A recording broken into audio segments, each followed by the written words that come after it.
Coming up on Arirang News, Japan approves a shipment to Samsung Electronics of a key material used in making semiconductors. It's one of the items Japan's been restricting, so some say it might be a sign of a change. South Korea's foreign minister is in Beijing for talks with her Chinese and Japanese counterparts. It's expected that she'll be asking Japan once again to drop its trade curbs on Seoul. And as South Korea and the U.S. wrap up their joint military drills, North Korea continues to criticize the exercise as a rehearsal for an invasion. Now it's time to see whether the regime stops its own missile tests. It's 4 p.m. here in Seoul. Thank you for tuning in to our afternoon newscast. I'm Devin Whiting. By this Saturday, South Korea will have to decide whether it's going to keep sharing military intelligence with Japan. According to the presidential office, there's been no decision yet. Speaking to reporters today, an official at the Blue House said any decision will consider a quantitative and qualitative assessment of military information and of Japan's attitude about future relations. The intelligence sharing pact is known as the General Security of Military Information Agreement, or GSOMIA for short. Seoul has raised the possibility of quitting it, with Japan having cited its own national security as why it imposed export restrictions on South Korea. The pact will expire in November if Seoul says it does not want to extend it. Meanwhile, South Korea's Foreign Minister Kang is in Beijing for three-way talks with her Japanese and Chinese counterparts. She'll also sit down separately with the Japanese Foreign Minister in a closely watched meeting where she'll likely urge Japan to drop its trade restrictions on Korea. Lee Ji-won has this story. South Korea's Foreign Affairs Minister Kang said nothing has been decided on whether Seoul will terminate its military information sharing pact with Tokyo. Minister Kang said this when leaving for Beijing on Tuesday morning for the 9th Seoul-Beijing-Tokyo Foreign Affairs Ministers talk. Kang and her Japanese counterpart Taro Kono will also be meeting on the sidelines, reportedly on Wednesday afternoon, and Kang hinted that she will once again urge Tokyo to withdraw its unfair trade restrictions on Seoul. We are still reviewing it. Nothing has been decided yet. It's a very difficult situation. I'm prepared to actively relay our stance on issues like Japan's trade restrictions in South Korea. The two diplomats' meeting comes just 3 weeks after they met on the sidelines of the ASEAN Regional Forum in Thailand. While the two engaged in a war of words at the ASEAN Regional Forum as both tried to earn support from other countries, it remains to be seen whether the two will clash again in Beijing as their leaders have seemingly softened their tones. As Kang said, the ongoing dispute on Japan's trade restrictions and South Korea's Supreme Court's ruling on Japanese firms compensating Korean laborers are expected to top the agenda. Japan, in July and early August, imposed trade restrictions on South Korea, citing security reasons. And as a result, Seoul has been reviewing whether to continue its General Security of Military Information Agreement with Japan. By this Saturday, August 24, the South Korean government will have to decide whether or not to terminate the pact. GSOMIA is automatically renewed every year unless either party notifies the other that it's leaving the agreement. There have been local reports that say the decision will be made at the weekly National Security Council meeting on Thursday. Meanwhile, the Seoul-Beijing-Tokyo ministerial event is slated to take place for 3 days, starting Tuesday, but the three-way talks are expected to be held on Wednesday morning. The meeting first started in 2007 to boost trilateral cooperation, but it has not been held since 2016 due to scheduling reasons. Lee Ji-won, Arirang News. Washington's nuclear envoy Stephen Biegun will be arriving in Seoul this evening to talk with his South Korean counterparts about tightening up security cooperation between South Korea, Japan, and the U.S. On Wednesday, Biegun will likely ask South Korea to extend its military intelligence sharing agreement with Japan. The ongoing trade friction with Japan has led South Korea to reconsider the deal, which will be automatically renewed unless Seoul decides by this Saturday to scrap it. On Thursday, Biegun will also likely talk with Kim Hyun-jong, the deputy chief of Chung Hwa-dae's National Security Office, on how South Korea and the U.S. can cooperate on North Korea's denuclearization. The South Korea-U.S. joint military exercises wrap up today, but until the very end, North Korea is continuing to criticize South Korea for carrying out what it calls military provocations. Oh Jung-hee reports. Will tensions ease and dialogue resume on the Korean peninsula with the end of the Seoul-Washington joint military exercise? The drills named Combined Command Post Training come to an end on Tuesday. The 10-day-long exercise did not involve real troops or equipment for field training. Instead, it was a computer-based simulation assuming a wartime situation. It was aimed at verifying South Korea's capacity for the transfer of wartime operational control from Washington. For the first time, a South Korean general served as the commander and an American general the vice commander. With combined command post training ending Tuesday, no more joint drills are scheduled for the rest of 2019. The allies, in an effort to keep denuclearization talks on track this year, carried out drills that were relatively scaled down, Dongmeng 19-1 in the first half, and combined command post training in the latter half of the year. But North Korea, which has long been sensitive about the drills, conducted 6 launches of new projectiles over the past few weeks as a tit-for-tat move. And on Tuesday, the last day of the exercise, Pyongyang state media once again slammed South Korea, saying the joint exercise is clearly a hostile act and an unacceptable military provocation that aims to invade the North. Views remain divided on whether North Korea will continue or stop its missile test after these drills end. Earlier this month, North Korean leader Kim Jong-un wrote to U.S. President Donald Trump, saying he'd like to meet and start negotiations as soon as the drills are over. But as North Korea has long been opposed to Seoul introducing new weapons, such as F-35A stealth fighter jets, more of which will arrive in South Korea this week, the South's military is not ruling out more weapons tests from the north of the border in the coming days and weeks. Oh Jung-hee, Arirang News. And with those denuclearization talks still not happening, the U.S. has extended its ban on Americans traveling to North Korea for another 12 months, citing the risk that they could be arbitrarily arrested or detained. Lee Seung-jae reports. According to the Associated Press on Monday, the United States has extended its ban on Americans traveling to North Korea for another year amid continued worries over the risks to U.S. nationals of being arrested and facing long-term detention in the North. The measure was extended once in 2018 and will now remain in place until August 31, 2020. The move follows a separate action by the U.S. earlier this month, where foreign nationals with a record of traveling to North Korea after March 2011 must obtain a visa in order to enter the U.S. Prior to this measure, countries that were part of the visa waiver program, including South Korea, could use just the electric system for travel authorization to visit the U.S. The travel ban was first imposed in September 2017 in the wake of the death of American college student Otto Warmbier, who was detained in the North and died shortly after his return to the U.S. However, Americans interested in visiting North Korea for humanitarian or journalism-related purposes will still be able to apply for exceptions through the U.S. State Department.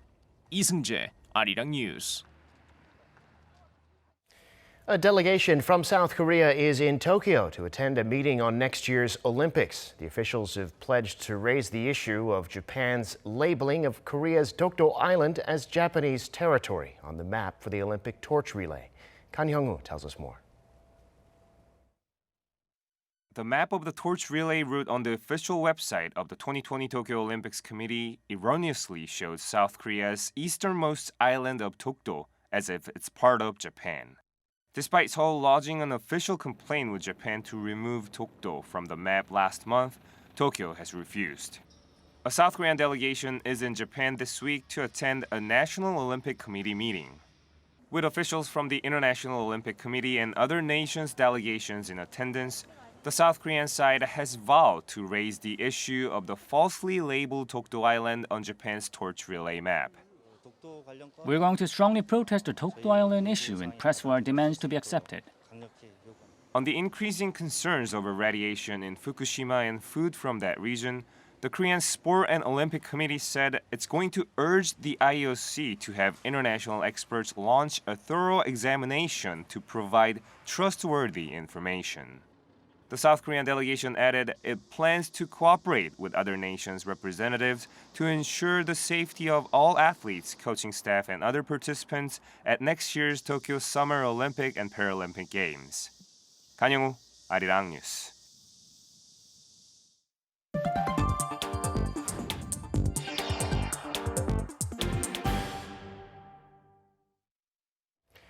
The Japanese government has approved a second shipment of one of the materials it had restricted as part of its export curbs on South Korea. Samsung Electronics will be getting a shipment of photoresist, a key material in making semiconductors. Some say it might be a sign Japan is letting up on the pressure. Kim Yo-sun reports. The Japanese government has reportedly authorized a second shipment of industrial material under its export restrictions to South Korea amid the continued trade tensions between the two neighbors. According to industry and government sources, Japan once again approved a request from a local manufacturer to export photoresist to South Korean chipmaker Samsung Electronics. This is the second such approval since Tokyo announced export curbs on 3 key materials to Seoul in July. The latest batch, if shipped, is said to be 6 months' worth of supplies for the South Korean chipmaker. Many have pointed out that photoresist, which is an indispensable component in semiconductor production, is rarely used for military purposes and thus should not be targeted by the export ban. Some analysts note that such move could be a friendly gesture, but many still believe it cannot be considered as a means to alleviate uncertainties. An industry official says that although it's good news Tokyo has again approved an outbound shipment, there are still many concerns as Japan has not yet approved a single import request for etching gas from South Korea. Some also interpret the Japanese move as a message ahead of a possible meeting between the country's top diplomats in China on Wednesday. Kim Yo-sun, Arirang News. Millions of Japanese consumers could reportedly face higher heating bills this winter if South Korea bans exports of kerosene to Japan. This is according to Bloomberg on Monday, which explains that Korea's production of kerosene used as heating fuel in the northern part of Japan accounts for 90% of the country's consumption, and most of its imported kerosene comes from South Korea. Citing industry sources, the article said an export ban by Seoul could cause heating fuel shortages and price hikes. It's time now for an in-depth look at the global markets this afternoon, and for that I'm joined on the line by Mr. Daniel Yu, global strategist at Kiwoom Securities. Mr. Yu, thank you for coming on today. Thank you for having me today. Well, Wall Street was up on Monday, the Dow almost 1% and the Nasdaq about 1.33%. Talk of recession in different parts of the world seeming to ease a bit. What's the story today? Yes, as you know, that there's continuation of talk about the economic recession, and that has resulted into quite significant share price decline for global equity market. But over the weekend, as well as on Monday, the news of stimulus coming from China and Germany has relieved some pressure onto the global equity market. Stock prices, as you said, Dow Jones was up quite significantly by 0.96%. The Nasdaq was up 1.35%. The Central Bank of China have said that they will be lowering interest rate through a structural reform for the key interest rate environment, and this will help to lower the borrowing costs for the major Chinese companies.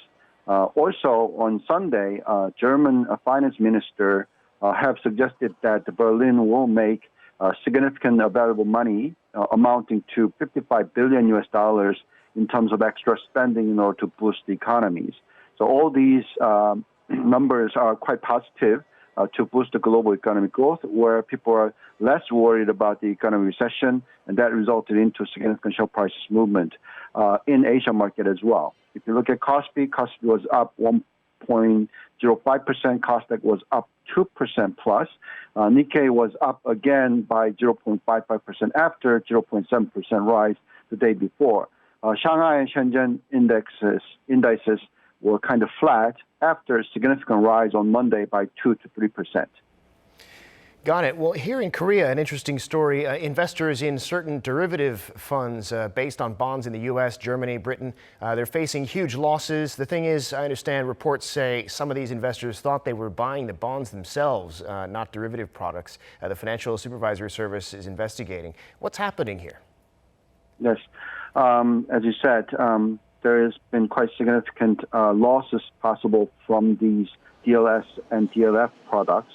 Due to the global economic recession worries, you have seen quite significant drop of the bond yields for major countries, including Germany's and many of the European countries. And local investors could lose about 455.8 billion won, or about 55.4% of total investment of 822.4 billion invested into DLF and DLS. These products are linked to the foreign interest rate, and this seems to be quite worrisome. If you look at particularly for German 10-year Treasury bond linked derivative product, DLF, the loss ratio amounts to 95.1%. This is, it's really causing panic for investors. And because of this, Financial Supervisory Service decided to conduct a joint investigation on the 22nd and 23rd of this week, based on the written statements given by the banks and security firms in introducing this product into the market. According to the FSS on August 19th, these DLFs and DLS sales amounted to 822.4 billion won. Out of that, a significant amount, 89.1%, was sold to local retail investors. And this is the key concern for this. I don't think that these investors were realizing that this could have this kind of losses ratios. And I think that's why the investigation will be happening here. I doubt they did see that coming, indeed. But in terms of Japan, we're now seeing what the export restrictions on Korea mean in practice. Now they've approved a second shipment of one of the materials they had restricted, namely photoresist. What do you think that means in the context of this trade dispute? Sure. As you have said, the Japanese government has approved additional export of Korean to Korea photoresist, one of the key semiconductor materials. This is the second export license since the three major material export regulations for semiconductors and displays have been announced by Japanese government. On 8th, Japan approved 3-month amount, but now this time the approval amount is 6 months, so it's increasing. And maybe this is ahead of the meeting with the foreign ministers in Daejeon on 21st. And maybe people are estimating that Japanese attitude has been softened a little, but it's just still difficult to see. The uncertainty is still there, I think. In any case, worst case seems to be over somewhat. While the Korea's boycott Japanese goods and services, Japan travel seems to be continuing. And this dispute between two countries clearly putting pressures on economic growth for both countries as well as global scale. We think that these two governments will probably come to somewhat of an agreement gradually in the future, given the fact that the economic slowdown is putting a heavy burden for both countries at the current point in time. Very interesting, Mr. Yu. We'll have to leave it there for today, though. Thank you for your insights. We appreciate it. Thank you very much. Now, the U.S. is giving Chinese tech giant Huawei another 90 days to buy equipment from American companies and serve its existing customers before a ban takes effect. Appearing on Fox Business Network on Monday, U.S. Commerce Secretary Wilbur Ross announced the extension, which would mean Huawei's temporary general license, which was due to expire on Monday, will now end around November 19th. However, that little carrot came with a stick. Ross said the U.S. is also adding 46 Huawei affiliates to the trade ban. Now that brings the total number of Huawei affiliates covered by the restrictions to more than 100. Huawei called the move politically motivated and unjust, saying it has nothing to do with U.S. national security. The United Kingdom will end European Union freedom of movement rules immediately after it leaves the bloc on October 31st. The Prime Minister's spokesperson said on Monday that the government instead plans to screen people more carefully for any criminal records. Around 3.6 million EU citizens in Britain have been told they'll have to apply for permanent settled status if they want to stay. British Prime Minister Boris Johnson, however, said the country would not be hostile to immigration. The UK is set to leave the 28-member bloc without a divorce deal about 10 weeks from now. Train tickets are now on sale for this year's Chuseok holiday, also known as Korean Thanksgiving. The nation's railway operator, Korail, says starting today, people can book tickets through its website or at train stations and ticket sales agencies for the next 2 days. You can buy the tickets for the Gyeongbu, Gyeongjeon, Donghae, Chungbuk lines today, while tickets for Honam, Jeolla, Gangneung, and Changang can be bought tomorrow. Online purchases will be available from 7 a.m. to 3 p.m., while ticket counters will be open for 2 hours from 9 to 11 a.m. This year's Chuseok holiday runs through from September 12th to the 15th. The largest wine competition in Asia is being held in the central Korean city of Daejeon. More than 4,000 wines have been submitted for review by 130 wine experts from 24 countries. The Asia Wine Trophy, under the patronage of the International Organization of Vine and Wine, serves as a distribution base for the wine market in Asia. The prize-winning wines will be available for tasting at the Daejeon International Wine Festival, which will be held this weekend. A South Korean YouTube vlogger dubbed Korean Billy has become an internet sensation with his spot-on impressions of the regional accents of Britain. Arirang News got to sit down with Korean Billy before he returns to the UK to film more of his viral videos. Oh Soo-young reports. A 28-year-old Korean has mastered what it takes to be British through and through, based on his upbringing in Korea's coastal city of Busan. YouTube vlogger Korean Billy, or Kong Sung-jae, has shot to fame in the United Kingdom over the past 3 years, after his videos on British dialects and culture went viral around the world. Beginning with his videos on imitating the Liverpool accent, which he first became exposed to as an exchange student in college. Korean Billy's YouTube channel has got millions of views and tens of thousands of subscribers. He attributes his uncanny ability to imitate dozens of British accents to Korea's own diverse regional dialects. For example, in the United Kingdom, if you go 15 minutes away from one city, that city has a totally different atmosphere.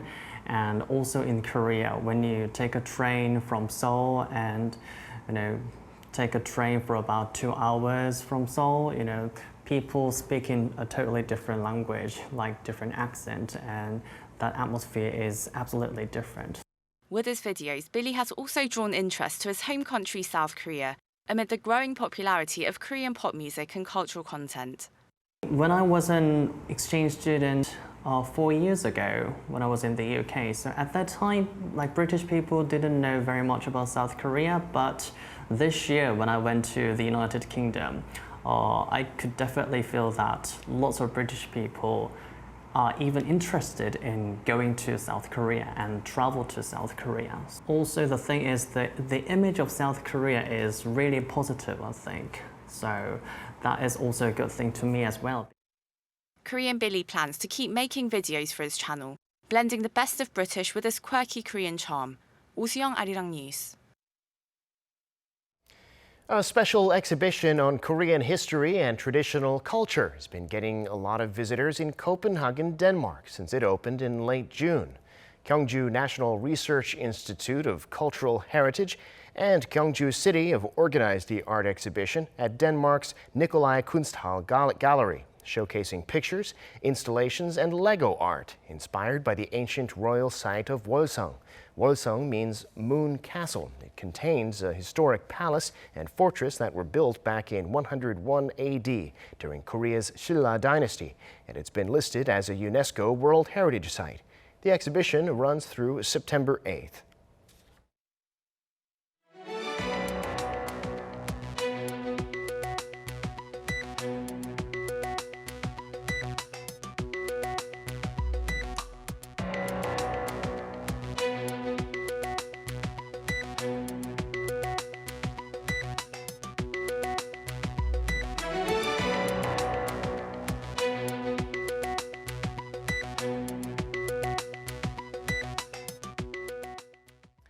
And that brings us to the end of this newscast. Thank you for watching. More live news coming your way at 7 p.m. Korea time.